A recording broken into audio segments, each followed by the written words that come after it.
A Christmas Carol by Charles Dickens. Stave 2.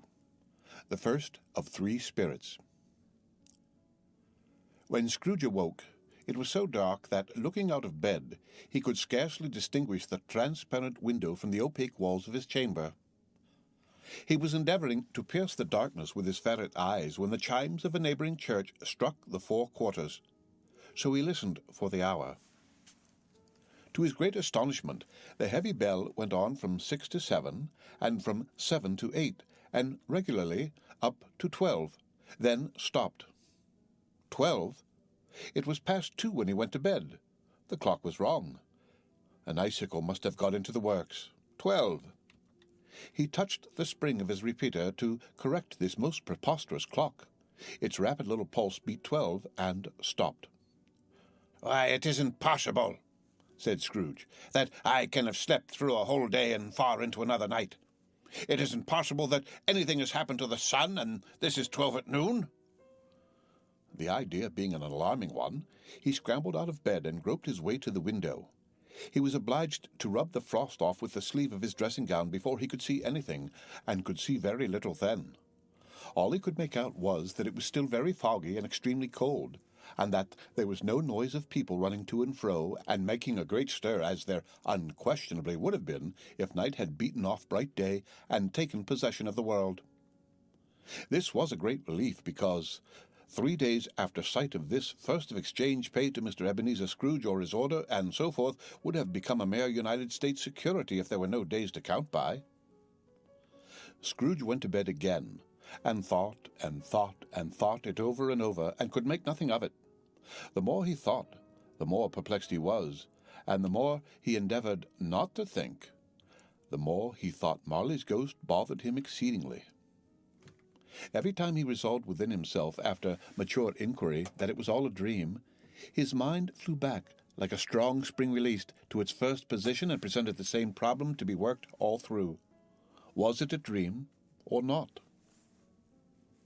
Scrooge lay in this state until the chime had gone 3 quarters more, when he remembered, on a sudden, that the ghost had warned him of a visitation when the bell tolled 1. He resolved to lie awake until the hour was past, and, considering that he could no more go to sleep than go to heaven, this was perhaps the wisest resolution in his power. The quarter was so long that he was more than once convinced he must have sunk into a doze unconsciously and missed the clock. At length it broke upon his listening ear. Ding, dong. "A quarter past," said Scrooge, counting. Ding, dong. Half past," said Scrooge. Ding, dong. "A quarter to it," said Scrooge. Ding, dong. "The hour itself," said Scrooge triumphantly, "and nothing else." He spoke before the hour bell sounded, which it now did with a deep, dull, hollow, melancholy 1. Light flashed up in the room upon the instant, and the curtains of his bed were drawn. The curtains of his bed were drawn aside, I tell you, by a hand, not the curtains at his feet, nor the curtains at his back, but those to which his face was addressed. The curtains of his bed were drawn aside, and Scrooge, starting up into a half-recumbent attitude, found himself face to face with the unearthly visitor who drew them, as close to it as I am now to you, and I am standing in the spirit at your elbow.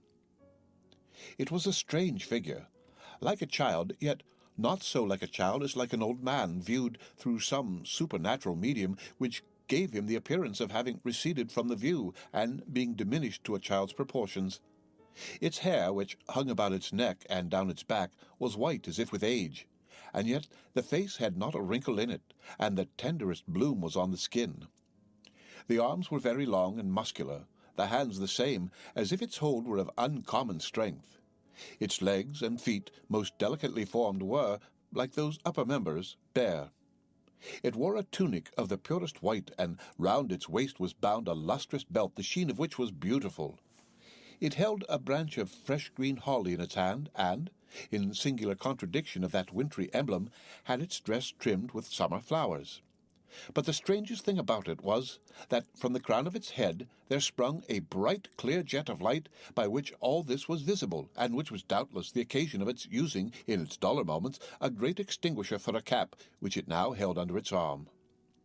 Even this, though, when Scrooge looked at it with increasing steadiness, was not its strangest quality, for as its belt sparkled and glittered, now in one part, and now in another, and what was light one instant at another time was dark, so the figure itself fluctuated in its distinctness, now being a thing with one arm, now with one leg, now with 20 legs, now a pair of legs without a head, now a head without a body, of which dissolving parts no outline would be visible in the dense gloom wherein they melted away. And, in the very wonder of this, it would be itself again, distinct and clear as ever. "Are you the spirit, sir, whose coming was foretold to me?" asked Scrooge. "I am." The voice was soft and gentle, singularly low, as if, instead of being so close beside him, it were at a distance. "Who and what are you?" Scrooge demanded. "I am the ghost of Christmas past." "Long past?" inquired Scrooge, observant of its dwarfish stature. "No, your past." Perhaps Scrooge could not have told anybody why, if anybody could have asked him, but he had a special desire to see the spirit in his cap, and begged him to be covered. "What?" exclaimed the ghost. "Would you so soon put out with worldly hands the light I give? Is it not enough that you are one of those whose passions made this cap, and forced me through whole trains of years to wear it low upon my brow?" Scrooge reverently disclaimed all intention to offend, or any knowledge of having wilfully bonneted the spirit at any period of his life. He then made bold to inquire what business brought him there. "Your welfare," said the ghost. Scrooge expressed himself much obliged, but could not help thinking that a night of unbroken rest would have been more conducive to that end. The spirit must have heard him thinking, for it said immediately, "Your reclamation, then. Take heed." It put out its strong hand as it spoke, and clasped him gently by the arm. "Rise, and walk with me." It would have been in vain for Scrooge to plead that the weather and the hour were not adapted to pedestrian purposes, that bed was warm, and the thermometer a long way below freezing, that he was clad but lightly in his slippers, dressing-gown, and nightcap, and that he had a cold upon him at that time. The grasp, though gentle as a woman's hand, was not to be resisted. He rose, but finding that the spirit made towards the window, clasped his robe in supplication. "I am mortal," Scrooge remonstrated, "and liable to fall." "Bear but a touch of my hand there," said the spirit, laying it upon his heart, "and you shall be upheld in more than this." As the words were spoken, they passed through the wall and stood upon an open country road with fields on either hand. The city had entirely vanished. Not a vestige of it was to be seen. The darkness and the mist had vanished with it, for it was a clear, cold winter day, with snow upon the ground. "Good heaven!" said Scrooge, clasping his hands together as he looked about him. "I was bred in this place. I was a boy here." The spirit gazed upon him mildly. Its gentle touch, though it had been light and instantaneous, appeared still present to the old man's sense of feeling. He was conscious of 1,000 odors floating in the air, each one connected with 1,000 thoughts and hopes and joys and cares long, long forgotten. "Your lip is trembling," said the ghost. "And what is that upon your cheek?" Scrooge muttered, with an unusual catching in his voice, that it was a pimple, and begged the ghost to lead him where he would. "You recollect the way?" inquired the spirit. "Remember it?" cried Scrooge with fervor. I could walk it blindfold." "Strange to have forgotten it for so many years," observed the ghost. "Let us go on." They walked along the road. Scrooge, recognizing every gate and post and tree, until a little market town appeared in the distance with its bridge, its church, and winding river. Some shaggy ponies now were seen trotting towards them with boys upon their backs, who called to other boys in country gigs and carts driven by farmers. All these boys were in great spirits, and shouted to each other until the broad fields were so full of merry music that the crisp air laughed to hear it. "These are but shadows of the things that have been," said the ghost. "They have no consciousness of us."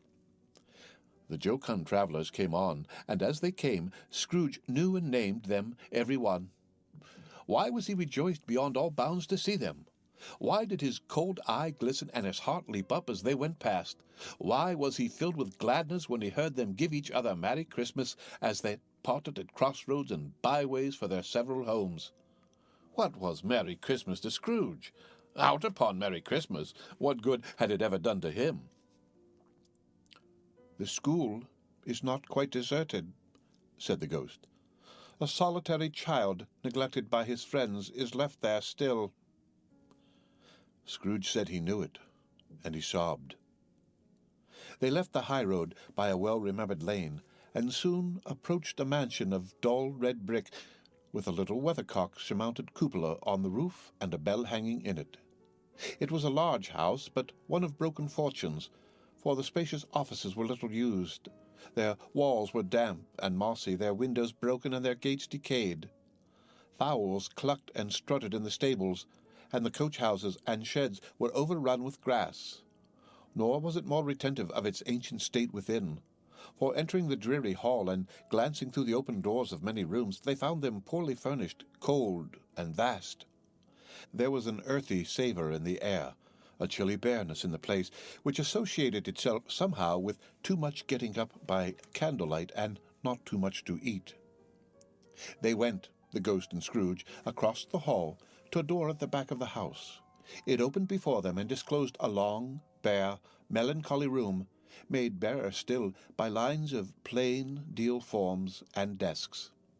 At one of these a lonely boy was reading near a feeble fire, and Scrooge sat down upon a form and wept to see his poor, forgotten self as he used to be. Not a latent echo in the house, not a squeak and scuffle from the mice behind the panelling, not a drip from the half-thawed water-spout in the dooryard behind, not a sigh among the leafless boughs of one despondent poplar, not the idle swinging of an empty storehouse door, no, not a clicking in the fire, but fell upon the heart of Scrooge with a softening influence and gave a freer passage to his tears. The spirit touched him on the arm and pointed to his younger self, intent upon his reading. Suddenly, a man in foreign garments, wonderfully real and distinct to look at, stood outside the window with an axe stuck in his belt and leading an ass laden with wood by the bridle. "Why, it's Ali Baba!" Scrooge exclaimed in ecstasy. "It's dear old honest Ali Baba. Yes, I know. One Christmas time, when yonder solitary child was left here all alone, he did come, for the first time, just like that." "Poor boy. And Valentine," said Scrooge, "and his wild brother Orson, there they go. And what's his name, who was put down in his drawers, asleep at the gate of Damascus. Don't you see him? And the Sultan's groom turned upside down by the genie. There he is upon his head. Serve him right. Oh, I'm glad of it. What business had he to be married to the princess?" To hear Scrooge expending all the earnestness of his nature on such subjects in a most extraordinary voice between laughing and crying, and to see his heightened and excited face, would have been a surprise to his business friends in the city indeed. "There's the parrot!" cried Scrooge. "Green body, yellow tail, with a thing like a lettuce growing out of the top of his head. There he is! Poor Robin Crusoe, he called him when he came home again after sailing round the island. Poor Robin Crusoe! Where have you been, Robin Crusoe?" The man thought he was dreaming, but he wasn't. It was the parrot, you know. There goes Friday, running for his life to the little creek. Halloa! Halloa! Then, with a rapidity of transition very foreign to his usual character, he said in pity for his former self, "Poor boy!" And he cried again. "I wish," Scrooge muttered, putting his hand in his pocket and looking about him after drying his hands with his cuff. "But it's too late now." "What is the matter?" asked the spirit. Nothing," said Scrooge. Nothing. There was a boy singing a Christmas carol at my door last night. I should like to have given him something, that's all." The ghost smiled thoughtfully and waved its hand, saying as it did so, "Let us see another Christmas." Scrooge's former self grew larger at the words, and the room became a little darker and more dirty. The panels shrunk, the windows cracked, fragments of plaster fell out of the ceiling, and the naked laths were shown instead. But how all this was brought about, Scrooge knew no more than you do. He only knew that it was quite correct, that everything had happened so, that there he was, alone again, when all the other boys had gone home for the jolly holidays. He was not reading now, but walking up and down despairingly. Scrooge looked at the ghost, and, with a mournful shaking of his head, glanced anxiously towards the door. It opened, and a little girl, much younger than the boy, came darting in, and putting her arms about his neck, and often kissing him, addressed him as her dear, dear brother. "I have come to bring you home, dear brother," said the child, clapping her tiny hands and bending down to laugh. "To bring you home, home, home." "Home, little Fan?" returned the boy. "Yes," said the child, brimful of glee. "Home for good and all, home for ever and ever. Father is so much kinder than he used to be, that home's like heaven. He spoke so gently to me one dear night when I was going to bed, that I was not afraid to ask him once more if you might come home. And he said, yes, you should, and sent me in a coach to bring you, and you're to be a man," said the child, opening her eyes, "and are never to come back here. But first we're to be together all the Christmas long, and have the merriest time in all the world." "You are quite a woman, little Fan," exclaimed the boy. She clapped her hands and laughed, and tried to touch his head, but, being too little, laughed again and stood on tiptoe to embrace him. Then she began to drag him in her childish eagerness towards the door, and he, not loathing to go, accompanied her. A terrible voice in the hall cried, "Bring down Master Scrooge's box there!" And in the hall appeared the schoolmaster himself, who glared on Master Scrooge with a ferocious condescension, and threw him into a dreadful state of mind by shaking hands with him. He then conveyed him and his sister into the veriest old well of a shivering best parlour that ever was seen, where the maps upon the wall and the celestial and terrestrial globes in the windows were waxy with cold. Here he produced a decanter of curiously light wine and a block of curiously heavy cake, and administered installments of those dainties to the young people, at the same time sending out a meagre servant to offer a glass of something to the postboy, who answered that he thanked the gentleman, but if it was the same tap as he had tasted before, he had rather not.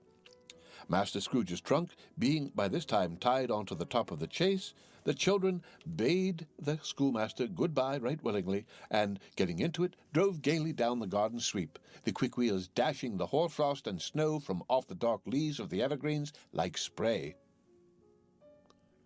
"Always a delicate creature, whom a breath might have withered," said the ghost, "but she had a large heart." "So she had," cried Scrooge. "You're right. I will not gainsay it, spirit. God forbid." "She died a woman," said the ghost, "and had, as I think, children." "One child," Scrooge returned. "True," said the ghost. "Your nephew." Scrooge seemed uneasy in his mind, and answered briefly, "Yes." Although they had but that moment left the school behind them, they were now in the busy thoroughfares of a city, where shadowy passengers passed and repassed, where shadowy carts and coaches battled for the way, and all the strife and tumult of a real city were. It was made plain enough by the dressing of the shops that here too it was Christmas time again. But it was evening, and the streets were lighted up. The ghost stopped at a certain warehouse door, and asked Scrooge if he knew it. "Know it?" said Scrooge. "Why, was I apprenticed here?" They went in. At sight of an old gentleman in a Welsh wig sitting behind such a high desk that if he had been 2 inches taller he must have knocked his head against the ceiling, Scrooge cried in great excitement, "Why, it's old Fezziwig! Oh, bless his heart! It's Fezziwig, alive again!" Old Fezziwig laid down his pen and looked up at the clock, which pointed to the hour of 7. He rubbed his hands, adjusted his capacious waistcoat, laughed all over himself from his shows to his organ of benevolence, and called out in a comfortable, oily, rich, fat, jovial voice, "Yo-ho there, Ebenezer! Dick!" Scrooge's former self, now grown a young man, came briskly in, accompanied by his fellow apprentice. "Dick Wilkins, to be sure," said Scrooge to the ghost. "Bless me, yes, there he is. Oh, he was very much attached to me, was Dick. Poor Dick, dear, dear." "Yo-ho, my boys," said Fezziwig. "No more walk tonight. Christmas Eve, Dick. Christmas, Ebenezer. Let's have the shutters up," cried old Fezziwig, with a sharp clap of his hand, "before a man can say Jack Robinson." You wouldn't believe how those two fellows went at it. They charged into the street with the shutters. 1, 2, 3, had 'em up in their places. 4, 5, 6, barred 'em and pinned 'em. 7, 8, 9, and came back before you could have got to 12, panting like racehorses. "Hilly-ho!" cried old Fezziwig, skipping down from the high desk with wonderful agility. "Clear away, my lads, and let's have lots of room here. Hilly-ho, Dick. Shut up, Ebenezer. Clear away." Oh, there was nothing they wouldn't have cleared away, or couldn't have cleared away with old Fezziwig looking on. It was done in a minute. Every movable was packed off as if it were dismissed from public life forevermore. The floor was swept and watered, the lamps were trimmed, fuel was heaped upon the fire, and the warehouse was as snug and warm and dry and bright a ballroom as you would desire to see upon a winter's night. In came a fiddler with a music book, and went up to the lofty desk and made an orchestra of it, and tuned like 50 stomach aches. In came Mrs. Fezziwig, one vast substantial smile. In came the 3 Miss Fezziwigs, beaming and lovable. In came the 6 young followers whose hearts they broke. In came all the young men and women employed in the business. In came the housemaid with her cousin the baker.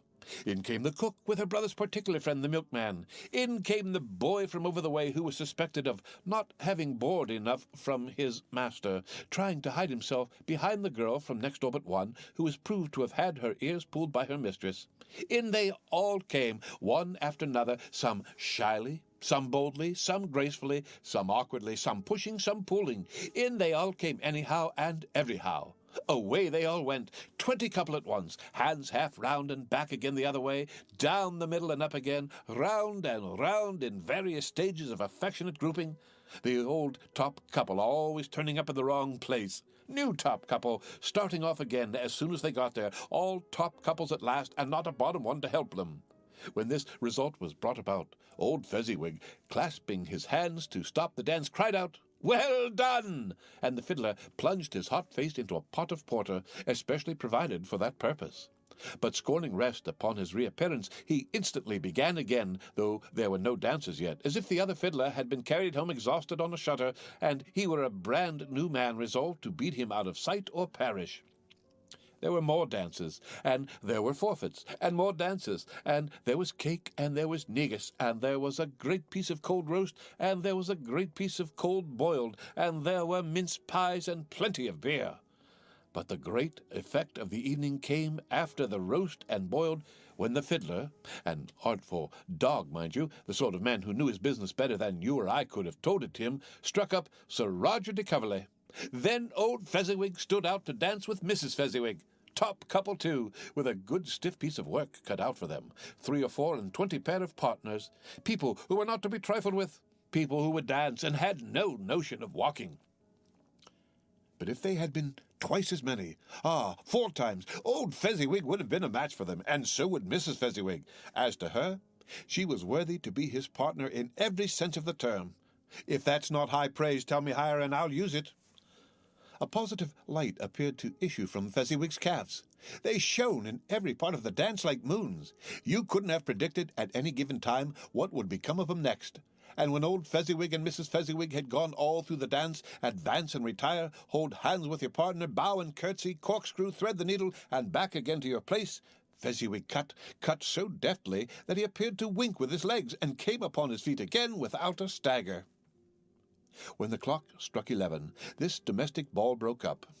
Mr. and Mrs. Fezziwig took their stations, one on either side of the door, and shaking hands with every person individually as he or she went out, wished him or her a Merry Christmas. When everybody had retired but the two apprentices, they did the same to them, and thus the cheerful voices died away, and the lads were left to their beds, which were under a counter in the back shop. During the whole of this time, Scrooge had acted like a man out of his wits. His heart and soul were in the scene, and with his former self. He corroborated everything, remembered everything, enjoyed everything, and underwent the strangest agitation. It was not until now, when the bright faces of his former self and Dick were turned from them, that he remembered the ghost, and became conscious that it was looking full upon him, while the light upon its head burnt very clear.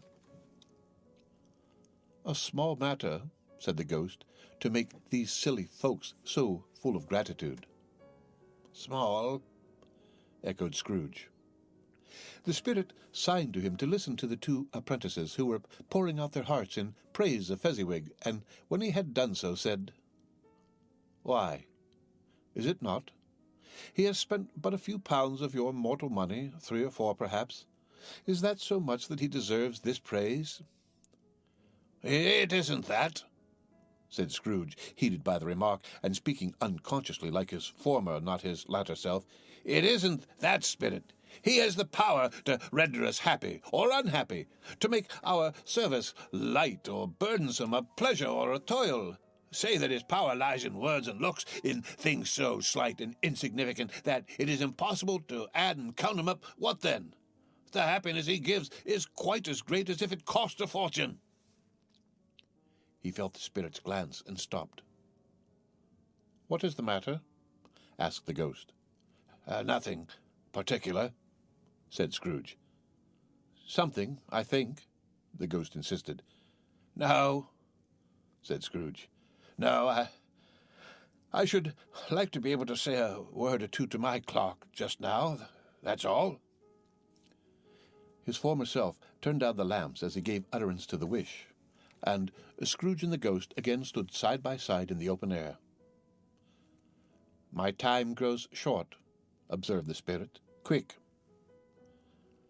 This was not addressed to Scrooge, or to anyone whom he could see, but it produced an immediate effect, for again Scrooge saw himself. He was older now, a man in the prime of life. His face had not the harsh and rigid lines of later years, but it had begun to wear the signs of care and avarice. There was an eager, greedy, restless motion in the eye which showed the passion that had taken root, and where the shadow of the growing tree would fall. He was not alone, but sat by the side of a fair young girl in a morning dress, in whose eyes there were tears which sparkled in the light that shone out of the ghost of Christmas past. "It matters little," she said softly. "To you, very little. Another idol has displaced me, and if it can cheer and comfort you in time to come, as I would have tried to do, I have no just cause to grieve." "What idol has displaced you?" he rejoined. "A golden one." "This is the even-handed dealing of the world," he said. "There is nothing on which it is so hard as poverty, and there is nothing it professes to condemn with such severity as the pursuit of wealth." "You fear the world too much," she answered gently. "All your hopes have merged into the hope of being beyond the chance of its sordid reproach. I have seen your nobler aspirations fall off one by one until the master passion, gain, engrosses you, have I not?" "What then?" he retorted. "Even if I have grown so much wiser, what then? I am not changed towards you." She shook her head. "Am I?" "Our contract is an old one. It was made when we were both poor and content to be so, until in good season we could improve our worldly fortune by our patient industry. You are changed. When it was made, you were another man." "I was a boy," he said impatiently. "Your own feeling tells you that you are not what you are," she returned. "I am. That which promised happiness when we were one in heart is fraught with misery now that we are two. How often and how keenly I have thought of this I will not say. It is enough that I have thought of it, and can release you." "Have I ever sought release?" "In words, no, never." "In what, then?"